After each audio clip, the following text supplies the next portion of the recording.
നമ്മുടെ നാട്ടിൽ മാധ്യമങ്ങൾ ജനാധിപത്യ പാർട്ടികൾ എന്ന് വിശേഷിപ്പിക്കുന്ന നിർവചിക്കുന്ന കുറേ പാർട്ടികളുണ്ട്. കമ്മ്യൂണിസ്റ്റ് പാർട്ടികളെയെല്ലാം ഇടതുപക്ഷ പാർട്ടികൾ എന്നാണ് പറയുന്നത്.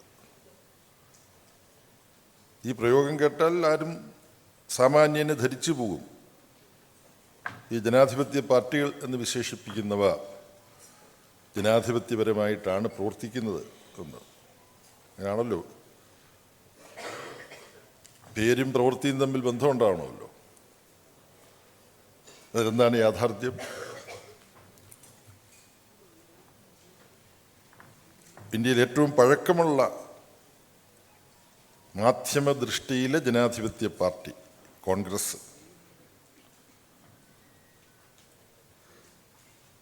RSS ഈ രാജ്യത്തെ സ്വന്തം കൈപ്പിടിയിൽ ഒതുക്കി രാജ്യത്തെ ഒരു തീവ്ര വർഗീയതയുടെ അടിസ്ഥാനത്തിലുള്ള മതരാഷ്ട്രമാക്കാൻ നടത്തുന്ന ശ്രമങ്ങൾക്കെതിരായ പോരാട്ടത്തിൽ ഈ കോൺഗ്രസ് പാർട്ടിയുമായിട്ടും ഇടതുപക്ഷം കമ്മ്യൂണിസ്റ്റ് പാർട്ടികളൊക്കെ സഹകരിക്കുന്നുണ്ട്. പക്ഷെ ജനാധിപത്യ പാർട്ടി എന്ന് മാധ്യമങ്ങൾ ഈ കോൺഗ്രസിന് വിശേഷണം നൽകുന്നത് ശരിയാണോ എന്ന് ആ മാധ്യമങ്ങൾ ഒന്ന് ആലോചിക്കുന്നത് നല്ലതാണ്. ഈ അഭിപ്രായത്തിൻ്റെ അടിസ്ഥാനത്തിൽ മാധ്യമങ്ങൾ അവരുടെ നിലപാട് മാറ്റുമെന്നൊന്നും യാതൊരു തെറ്റിദ്ധാരണ എനിക്കില്ല. എന്താണ് അവിടുത്തെ ജനാധിപത്യം? വിവിധ തലങ്ങളിലുള്ള നേതൃത്വത്തെയും കമ്മിറ്റികളെയും എല്ലാം ഹൈക്കമാൻഡ് എന്ന് പറയുന്ന ഒരു അത്ഭുത പ്രതിഭാസം. ഹൈക്കമാൻഡ് എന്ന് പറയുന്നത് അതിൻ്റെ രൂപം ആർക്കെങ്കിലും പറഞ്ഞു തരാൻ പറ്റുമെന്ന് അറിഞ്ഞുകൂടാ. ആരൊക്കെ ചേരുന്നതാണ് ഈ ഹൈക്കമാൻഡ് എന്നുള്ളത്? അങ്ങനെ ഒരു വാക്ക് നമ്മൾ ഈ മാധ്യമങ്ങൾ തന്നെ പ്രചരിപ്പിച്ച് നമ്മുടെ ശ്രദ്ധയിലുണ്ട്. അവർ നിയമിക്കുകയാണ്. അഖിലേന്ത്യാ കോൺഗ്രസ് നേതൃത്വം എന്ന് പറയുന്ന 3-4 ആളുകൾ അവർ നിയമിക്കുകയാണ്. ഇപ്പം ഈ അടുത്ത നാളുകൾ നമ്മുടെ നാട്ടിലെ പത്രങ്ങളിൽ ചർച്ചയുണ്ട്. KPCC പ്രസിഡന്റ് മാറുമോ? നേതൃത്വത്തിലെ മാറ്റം എങ്ങനെയായിരിക്കും? അത് കൂടുതൽ പറഞ്ഞ് സമയം കളയാൻ ഞാൻ ഉദ്ദേശിക്കുന്നില്ല. കോൺഗ്രസിൻ്റെ വിവിധ തലങ്ങളിൽ ഒരു തെരഞ്ഞെടുപ്പ് നടന്നിട്ട് ഇപ്പോൾ എത്ര വർഷമാണെന്ന് ആർക്കെങ്കിലും ഓർമ്മയുണ്ടോ? 1991 വ്യത്യസ്ത തലങ്ങളിൽ കോൺഗ്രസിൻ്റെ എല്ലാ സംഘടനാ തലങ്ങളിലും കോൺഗ്രസ് ഭരണഘടന പറയും പ്രകാരം ഒരു തെരഞ്ഞെടുപ്പ് നടന്നു. 1991. മറ്റു പാർട്ടികളെക്കുറിച്ച് ഞാൻ കടക്കുന്നില്ല.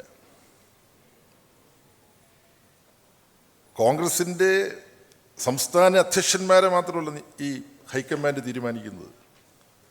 അതിൻ്റെ വിദ്യാർത്ഥി സംഘടനയുടെ നേതാക്കന്മാരാരാവണം, യുവജന സംഘടന, സേവാദൾ, മഹിള, സംസ്ഥാന ഭാരവാഹികൾ, ജില്ലാ ഭാരവാഹികൾ ലിസ്റ്റ് കൊണ്ടുപോയി ഹൈക്കമാൻഡ് അപ്രൂവ് ചെയ്യുന്നതാണ്. കോൺഗ്രസ് DCC പ്രസിഡന്റന്മാർ ആരാകണമെന്നുള്ളത്.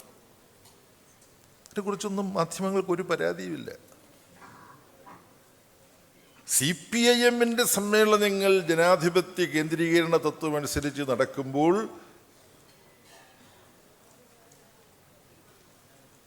നമ്മളെല്ലാം ജീവിക്കുന്നത് ബൂർഷ്വാ മൂല്യങ്ങൾ, ബൂർഷ്വാ രാഷ്ട്രീയ മൂല്യങ്ങൾ ആധിപത്യം വഹിക്കുന്ന ഈ സമൂഹത്തിലായതുകൊണ്ട് ആ ബൂർഷ്വാ മൂല്യങ്ങളുടെ സ്വാധീനത്തിൽപ്പെട്ട് കമ്മ്യൂണിസ്റ്റ് മൂല്യങ്ങളൊക്കെ ചോർന്നു പോയ ആരെങ്കിലും അവിടെയോ ഇവിടെയോ ചെറിയൊരു പ്രശ്നം ഉണ്ടാക്കിയാൽ ആകാശം ഇടിഞ്ഞു വീഴുന്ന ബഹളമാണ്. മാർക്സിസ്റ്റ് പാർട്ടിയിലെ പ്രശ്നം എന്ന് പറഞ്ഞുകൊണ്ടാണ്.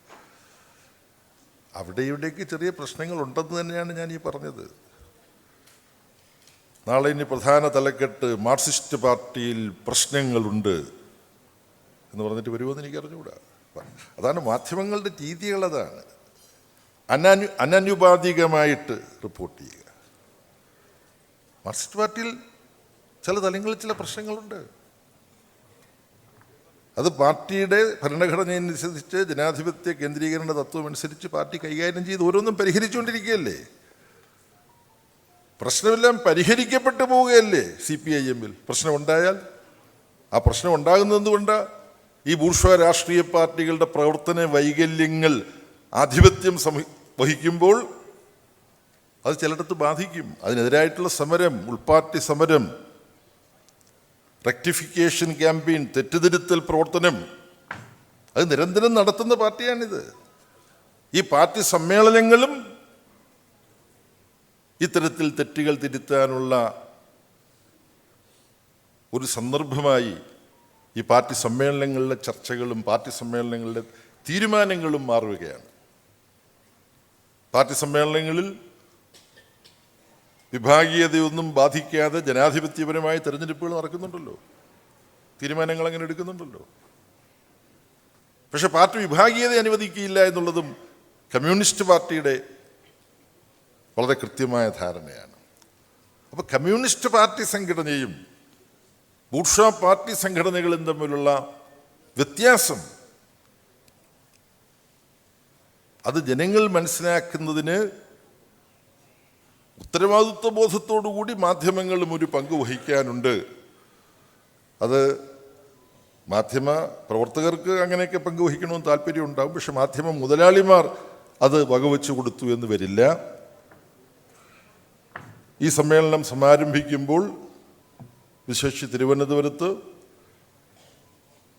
തൊഴിലാളി വർഗ വിപ്ലവ പ്രസ്ഥാനത്തിൻ്റെ വ്യതിരിക്തമായ സംഘടനാ പ്രവർത്തന ശൈലി അത് പാർട്ടി സമ്മേളനങ്ങളുടെ ജനാധിപത്യപരമായ നടത്തിപ്പിൽ പ്രതിഫലിക്കുന്നുണ്ട് എന്ന വസ്തുതയാണ് ആദ്യം ചൂണ്ടിക്കാണിക്കേണ്ടതായിട്ട് ഞാൻ കരുതുന്നത്.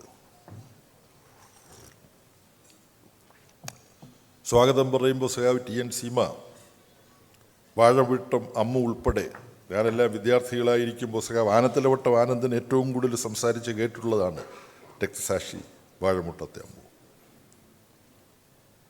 അങ്ങനെ വലിയൊരു പോരാട്ടത്തിൻ്റെ പാരമ്പര്യം ഈ ജില്ലയ്ക്കുണ്ട്.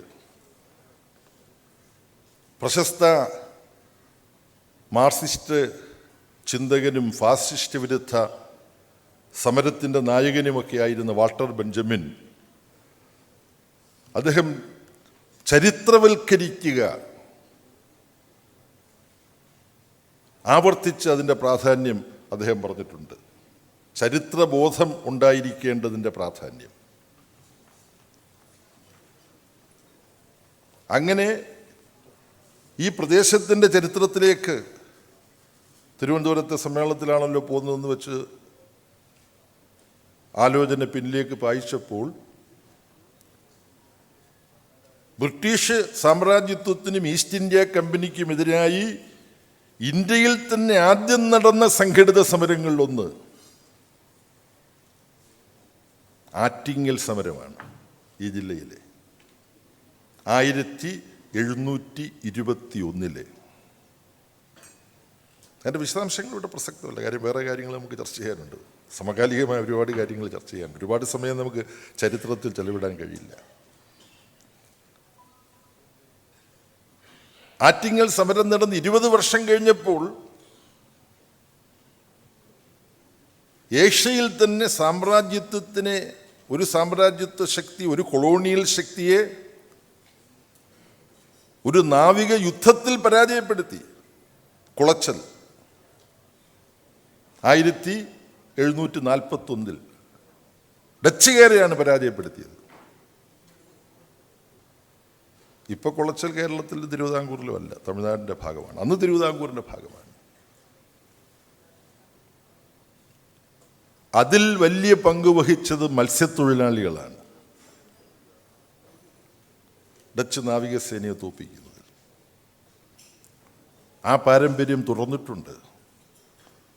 അത് നവോത്ഥാന പ്രസ്ഥാനത്തിൻ്റെ ചരിത്രത്തിലുണ്ട്, സ്ത്രീ ശാക്തീകരണത്തിലുണ്ട്. പഞ്ചമി എന്ന പെൺകുട്ടിയെയും പിടിച്ചുകൊണ്ട് അയ്യങ്കാളി ഇവൾക്കും പഠിക്കാൻ അവകാശമുണ്ടെന്ന് പറഞ്ഞത് ഇവിടെയാണ്.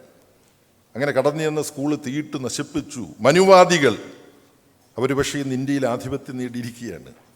പഞ്ചമി പഠിക്കാൻ പാടില്ലെന്ന് പറഞ്ഞവർ രാജ്യത്തിൻ്റെ ഭരണത്തിൻ്റെ നേതൃത്വത്തിലാണിപ്പോൾ. അങ്ങനെയുള്ള ദുര്യോഗങ്ങളാണ് സംഭവിക്കുന്നതെന്നുള്ളതും കൂട്ടത്തിൽ നമ്മൾ ഓർക്കണം. 1888 പ്രതിഷ്ഠ ശ്രീനാരായണ ഗുരുസ്വാമികളുടെ, ചട്ടമ്പി സ്വാമികളുടെ പ്രവർത്തനം. അതിനു മുമ്പ് അയ്യാവൈകുണ്ഠസ്വാമി ഈ തിരുവിതാംകൂറിൻ്റെ ഭാഗമായിട്ട് സ്വാമിത്തോപ്പ്, ഇപ്പം അതും സ്റ്റേറ്റ് റീഓർഗനൈസേഷൻ്റെ ഭാഗമായി കേരളത്തിന് പുറത്താണ്. പക്ഷെ സ്വാമിത്തോപ്പ് അയ്യാവൈകുണ്ഠസ്വാമികൾ, സമത്വ സമാജം സ്ഥാപിച്ച അയ്യാവൈകുണ്ഠസ്വാമികൾ.